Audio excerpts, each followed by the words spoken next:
Hello everyone and welcome to another No Rest for the Wicked video. Now the devs have been going into a lot of new details about this upcoming action RPG, stating in actually a recent interview with Kyler that they aren't making a Souls-like or a Diablo-like ARPG. They're trying to forge their own path. They're trying to create a new thing. But they're going to rely heavily on player feedback in early access. And speaking of early access, guys, if you're not aware, it kicks off next week, April the 18th. And yes, I will be making more videos about this game, so be sure to be subscribed to the YouTube. That way, YouTube knows when a video goes live and can serve it up to you if you're interested. But let's go ahead and dive into some of the latest information and the new details straight from the developers. Thomas has been very active on Twitter, and while the interview did show us a lot about what this game's end game might be like, stating that the crypts, as they've showed off as a part of the reveal, are only going to be just one option for the end game, and there will be PvP modes coming later, but this is going to be something that it'll be fun to watch as it evolves. And they've already put together the roadmap, and I've already covered it here for you guys, so I don't need to hopefully I don't need to relitigate that. Otherwise, hopefully check out the last video on No Rest for the Wicked. It has a lot of really good details in there for you. Anyway, let's get to Thomas and what he's got to say, because there's some really cool things that I think you might be excited about. Over the past few weeks, I've been doing the final polish passes on our weapons. 100 weapons, 8 moves average each. This had to go over all the animations, settings, and stats to ensure that they all feel great. I've been sleeping in the office more times than not and been wearing the same underwear a few times than I'd like to admit, even having my toothbrush down here now. And I still always spend enough time with my family. Hope that they'll be proud of the incredible amount of effort that we put into this.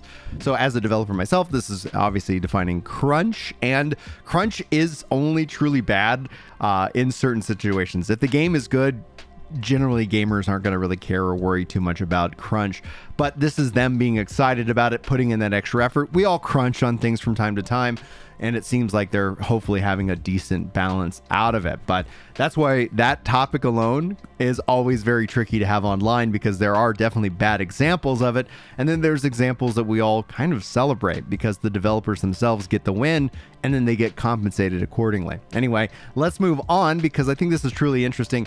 When asked if there's going to be any homages to Ori, they state, yes, folks, there are small homages to Ori in the Wicked game.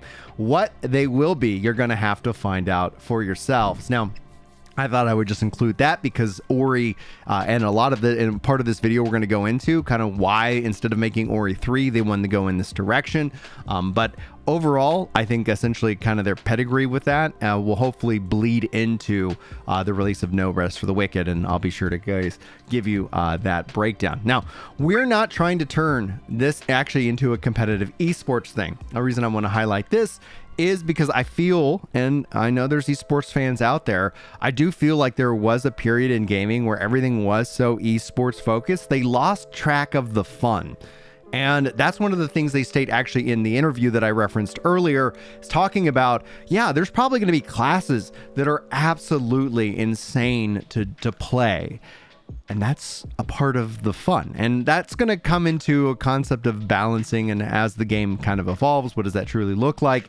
But I think that's something that I really want to highlight. Now, he goes on to talk a little bit more about that. And ultimately, if you guys are interested, I'll include a link to his tweets in the description of this video. But I just wanted to kind of highlight that this isn't a focus for them to be an esports kind of game. And I think essentially that alone could actually mean that it could become one. I think if you're trying, it's almost kind of like if you're trying too hard to become an esports thing, you end up missing by a mile. But if you end up making it fun and people are having a really good time, that kind of grows organically out of the game and the community. But we'll have to wait and see what ultimately happens there. Now, if you guys don't know, I'm a huge fan of MMORPGs, and Thomas goes on to talk about, since MMORPGs or fans are asking, I don't think that the real next step would be for another variation on the formula, even though it'd be great to see MMORPGs with proper combat built into a modern networking foundation. This is something I've talked about a lot.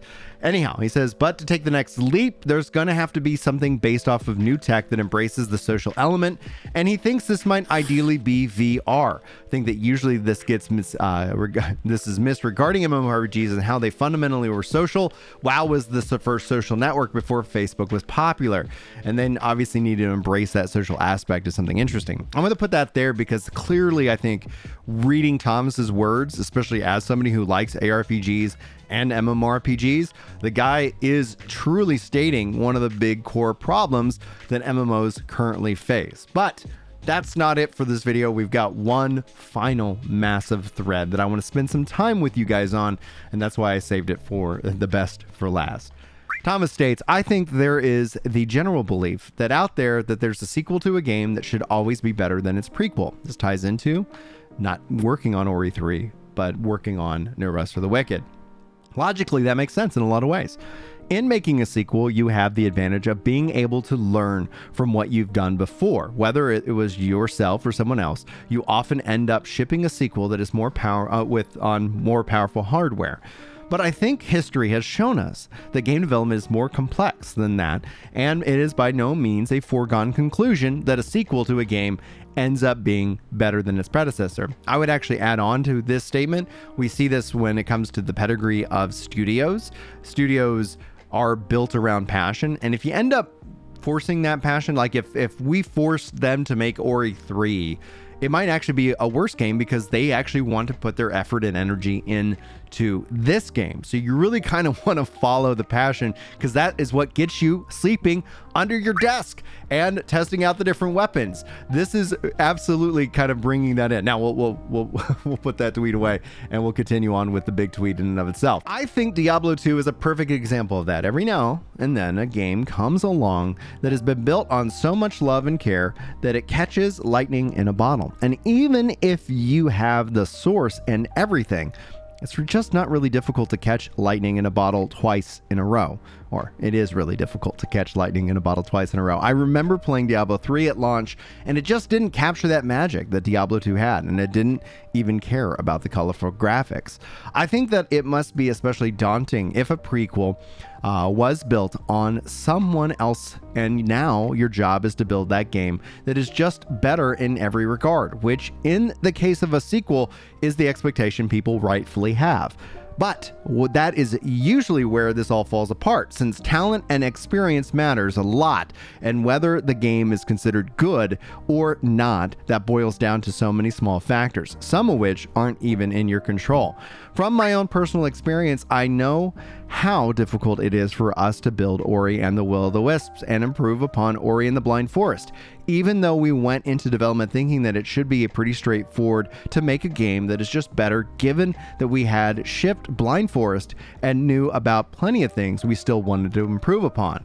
We had spent another 4 years rethinking everything in order to achieve that, and even in that, there are still people that prefer Blind Forest over Wisps. I personally think Wisps is the better title of the two, but ultimately that's up for the people to decide.